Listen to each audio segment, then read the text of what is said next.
Here's also another group that has protested against Israel, but in a way that people don't like. It's the Irish band Kneecap. And we're going to watch Double Down News while I go pee really quickly. This is Lowkey, who is a British rapper. Talking about how Irish they are being persecuted. Kneecap. Irish rappers Kneecap. Belfast rappers Kneecap. Controversial band Kneecap. What do you make of those comments from Kneecap? Kneecap is pretty disgusting. They should be prosecuted. UK police have charged Liam Hanna, who is a member of the band Kneecap, with a terrorism offence. So while the entire media class is talking about a rap group who make music in a language that they do not understand, I looked at who was behind this campaign against Kneecap. It led me to an organisation by the name of Creative Community for Peace. Creative Community for Peace coordinates directly with the Israeli consulate in Los Angeles. The Israeli Consul General, David Siegel, at the time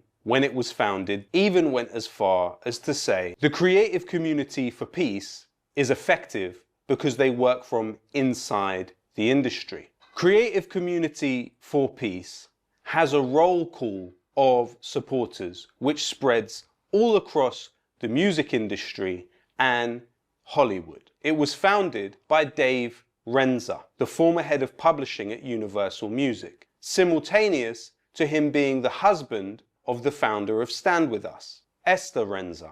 Despite the deceptive name, Creative Community for Peace is one legal entity with Stand With Us, the well-known Israel lobby group. Stand With Us has been funded handsomely by the Israeli Prime Minister's office. This campaign to cancel and arrest Kneecap is directed by the Israeli government. Now, the Metropolitan Police's counter-terrorism unit have confirmed today that the Irish band, the rap trio Kneecap, are now officially under investigation. So while the UK police busies itself with pro-Palestinian musicians like Kneecap, there are other people that they should be looking far more closely at. The UK Foreign Office confirmed that prior to October 7th, 2023, at least 80 British citizens were fighting in the Israeli military. Since then, several key Israeli soldiers who hold British citizenship have been identified. Among them, Sam Sank. Sam Sank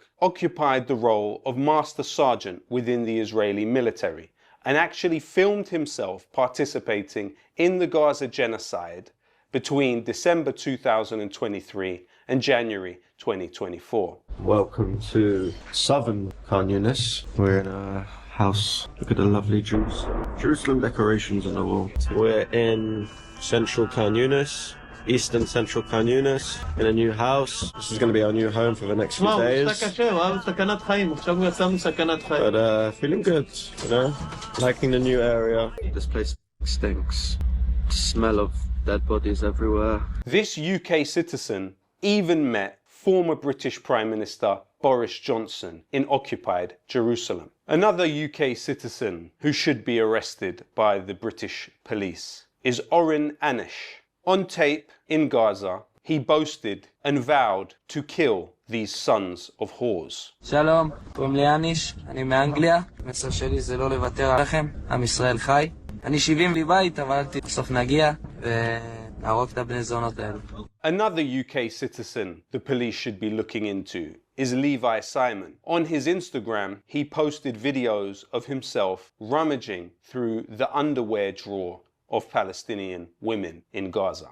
So I'm going through these terrorist houses looking for guns and explosives like we found money. And every single house inside of Gaza, this is what I say, every single, unbelievable. 2 or 3 drawers stuffed with the most exotic laundry that you can imagine. Just loads of it. Every single house. Stuffed to the brim, look at that. Unbelievable. Now, I don't even want to imagine what this stuff is, man. Oh, let me smell. These naughty, naughty Gazans. He even uploaded a video to his Instagram of himself inside a school in Gaza. In Gaza, waving an Israeli flag in one of those schools where they teach terrorism, so we decided to teach something about Israel. We're here to stay. We're not going anywhere. We're not going to take your terror, and we're going to start teaching Hebrew in this school soon. Another UK citizen that the police should look into is Daniel Menza. A video was uploaded on TikTok of Menza in which he boasted of his time in the Golani Brigade. Referencing himself and others in the Golani Brigade, he said, "We are the strongest." First is probably planted, but second, who gives a fuck? It makes them look so bad. Who's this for? What do you mean? The reason why these guys filmed themselves doing this kind of shit is one, because they're fucking depraved. Two, this type of depraved propaganda actually is for an audience that does not view Palestinians as humans. I don't know why you said it's planted, by the way. What the fuck are you talking about? Planted what? Underwear? You think Palestinians are incapable of wearing underwear? What's wrong with your brain? This is for the Israelis. Israelis love this shit. They love this shit. We covered it yesterday. I showed you the Penn State University's new poll that came out on the Jewish demographics of Israel and their opinions on what must be done in Gaza. And 85% of Israeli Jews said that they wanted the Trump administration's Trump plan of permanent ethnic cleansing in the Strip to take place. Or 82%. I thought it was 85%. My bad. 82%. I apologize. It's completely insane. So yeah, a society that is that depraved at this point, a society that is that fascist at this point, they love this shit. They think it's awesome. They get off on the dehumanization. They get off on the ritualistic humiliation. Golanics, we are the craziest. The same Golani Brigade, which later, in March 2025, carried out the massacre of 15 paramedics. The poll wasn't Penn State. There was a correction in the comments of the tweet. Where was the poll from? I mean, the poll was conducted in Israel, by the way, in collaboration with an Israeli group. In Rafah. Was Daniel there? Why isn't the UK government seeking the arrest of Daniel Menza? Another individual that should be arrested by the British government is... The walls are closing in. You're done. Sick fuck. No need to ban if you see this. I already unfollowed. Sick fuck. Piece of shit human. What? I'm the sick piece of shit human for showing you the depravity of what Israel is doing. If you look at the situation that's right in front of you with your own eyes and hear with your own ears, and you go, the guy who's against what this is actually the depraved person, you might be the depraved person by the metrics of depravity that normal people look at. Is Rabbi Zachariah Deutsch. He was a chaplain at Leeds University. Video emerged of him dancing. The poll was conducted by Geocartography, which is a blue-chip Israeli polling firm, Geocartography, which, among other things, conducts the annual survey of Israeli Jewish opinion for the American Jewish Committee, and whose polls, for example, on Israeli elections are featured in mainstream Israeli and Western media. Notably, in the 2015 elections for Prime Minister, Geocartography predicted a Netanyahu win when few others did, as CNN notes. So obviously a reputable poster. I got confused because the Haaretz article was in Hebrew and the Google translated version referenced an Israeli academic at Penn State, Tamir Sorek, who came up with the idea of conducting a poll to assess genocidal attitudes in Israeli society. That chatter is a reply guide to the worst people on Twitter. There's people on Twitter saying the FBI is raiding the Discord server, so all these brain dead motherfuckers are coming in here. Wait, what? Raiding the Discord server for what? Like, do people think that I'm dumb enough to do like illegal shit? Like, are they stupid? I guess they are. So they just like fantasize about things that aren't happening. But when it never actually happens, when it never actually takes place, they just move on to the next fantasy, you know? Like, this is all public. What are you talking about? Israeli military uniform with other Israeli soldiers. A key organization which funnels British citizens into the Israeli military is Garan Tazaber. This organization has its offices in Finchley. So while an organization like Garan Tazaber is able to operate freely on UK soil, directing young people towards the genocidal Israeli army, there are also several charities who are materially supporting Israeli soldiers and operate out of this country. Why aren't the UK police looking into the UK Friends of the Association for the Well-Being of Israeli Soldiers? Among the trustees of this organization, which materially supports the Israeli occupation forces, is Richard Kemp, formerly head of UK forces in Iraq and Afghanistan. Another trustee of this organization is Ziv Remez, who was previously exposed as having involvement in offshore tax havens by the Panama Papers. The UK Friends of the Association for the Well-Being of Israel's Soldiers actually built a swimming pool for Israeli soldiers in the occupied Naqab Desert. That is less than an hour away from the Sidi Tayman Israeli prison camp, where Palestinians have been found to have been raped and tortured to death by Israeli occupants. On camera, that was some of the footage. Like, it's not even hidden. It is in broad daylight, on camera, 100%. Occupation forces. Another material supporter of the Israeli occupation forces, which operates from this country, is Technion UK. In fact, when Douglas Murray wanted to raise money for the Israeli army in a failed attempt at an event in London, it was as a fundraiser for the Technion UK organization. This group helps to mobilize British citizens towards the war against Palestine and the wider region, and train them in a myriad of ways, including intelligence gathering. Another organization operating from British soil to support the Israeli occupation forces is ORT. This group trains Israelis in arms companies in this country and has its headquarters in London. Only until recently, those headquarters were in the same building and address as the Community Security Trust, the organization which was taken as an authority on anti-Semitism, when in actuality it has been revealed by Anthony Learman and others that this organization has its employees trained by Israel's external intelligence service, Mossad. Yeah.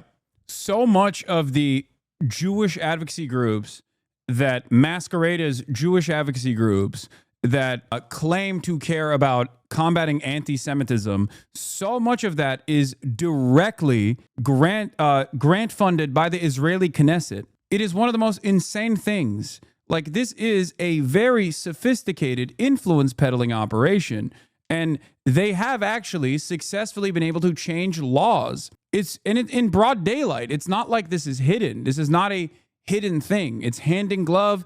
It is completely, one, it's also partially funded by the United States of America, but also on top of that, it's like, if you're confused, as Asmongold was when I first described to him the situation, because he claimed to be fucking free speech back then, where I told him about how, like, in 36 states in the United States of America, it is literally illegal to protest against Israel. He was shocked when he found out about this. This kind of stuff is also in broad daylight. It's not hidden. Hasan discovers lobbying. Oh, dude, that's really interesting. Yeah, I know it's called lobbying, except there is no other comparison. No other country gets to do this.